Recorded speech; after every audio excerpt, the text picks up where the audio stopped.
안녕하세요. 수만이 입시 멘토 김민규 소장입니다. 자, 오늘은 2023학년도 성균관대학교 입시 변화에 대해서 말씀드리도록 하겠습니다. 자, 성균관대학교 같은 경우에는 좀 달라진 점이 몇 가지가 있습니다. 그 부분에 대해서도 좀 같이 천천히 이야기해 보도록 하겠습니다. 먼저 모집 인원 변화, 전형별 모집 인원 변화가 좀 차이가 있습니다. 자, 학교장 추천 전형, 교과 전형 같은 경우는 9명 증가해서 370명 모집을 하고요. 계열 모집, 종합 전형 같은 경우에는 87명 증가해서 417명 모집을 합니다. 그리고 학과 모집, 종합전형이죠. 이 부분은 127명 감소해서 630명 모집을 하게 됩니다. 그리고 논술전형 같은 경우에는 3명 증가해서 360명 모집을 하고요. 정시 같은 경우에도 군별 인원 변화가 좀 있습니다. 가군에서는 26명 감소해서 721명 모집하고요. 나군에서는 47명 증가해서 754명 모집을 합니다. 여기서 보면은 수능 최저학력 기준 같은 경우에는 좀 뭐라고 표현을 해야 될까요? 계열별로 조금 분리를 시켜놨습니다. 그래서 인문, 사회, 경영, 금융 계열 같은 경우에는 3합 6으로 탐구 하나 반영하고요. 이렇게 조금 강화시켰다라고 하는 걸 볼 수가 있고요. 글로벌 리더, 글로벌 경제, 글로벌 경영 같은 경우에는 국영수탐 중에서 3합 5 탐구 하나 반영이죠. 이렇게 반영을 한다라고 하는 거. 자, 여기서 성균관대 가장 큰 특징은 무엇이냐면 제2외국어하고 한문을 대체할 수 있다는 얘기예요. 탐구 한 과목으로 대체가 가능하기 때문에, 왜 그러냐면 작년부터 제2외국어 한문이 절대평가로 바뀌었어요. 그러다 보니까 대부분의 대학에서 그 전에는 제2외국어 한문을 사탐 하나로 대체 가능한 대학들이 서울 상위권 대학들도 꽤 많았는데, 이제는 어디밖에 안 남았다? 성균관대학교밖에 안 남았다라고 하는 거 꼭 기억을 해주셔서, 내가 제2외국어나 한문에 좀 강한 학생이다, 강점이 있다라고 하는 친구들은 성균관대가 대체 가능하니까 성균관대도 조금 눈여겨서 봐주셨으면 좋겠습니다 라고 제가 권해드리고 싶습니다. 그리고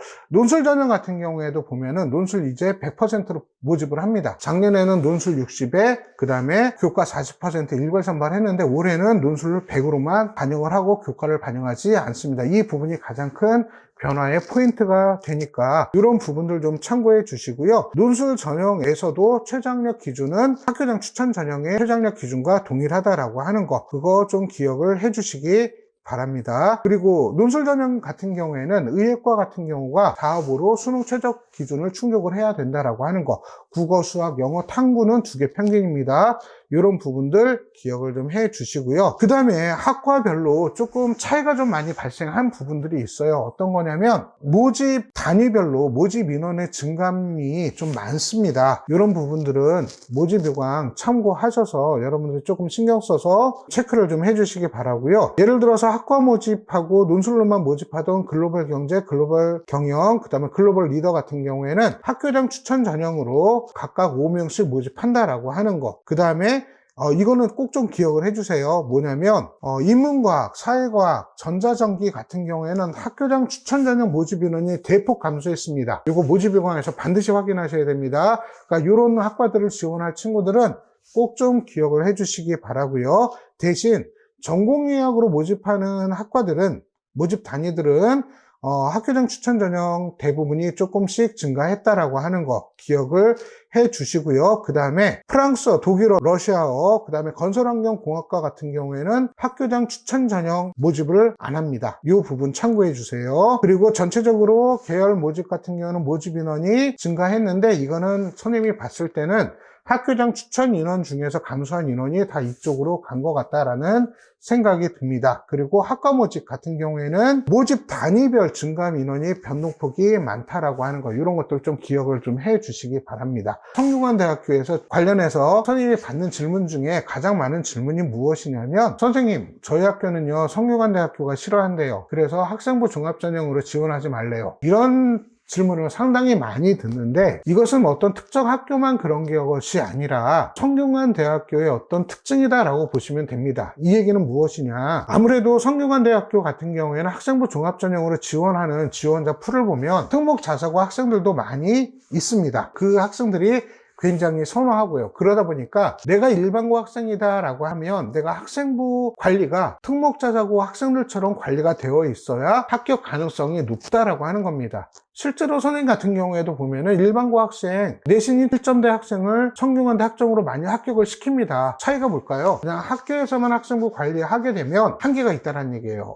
여러분들이 이 영상을 보시는 친구들이 속한 지역 컨설팅 전문가나 아니면 여러 가지 어떤 루트를 통해 가지고 전문가로부터 학생부 관리를 받아보시길 좀 추천합니다. 그러면 훨씬 더 경쟁력이 있다라고 하는 거. 그 다음에 또 학생들이 오해하는 것이 하나 있어요. 선생님, 성균관대 같은 경우만 하더라도 합격자 발표를 하는데 내신 3.0인 학생이 학생부 종합전형으로 합격을 했어요. 그런데 제 내신이 2.5예요. 일반고 학생이에요.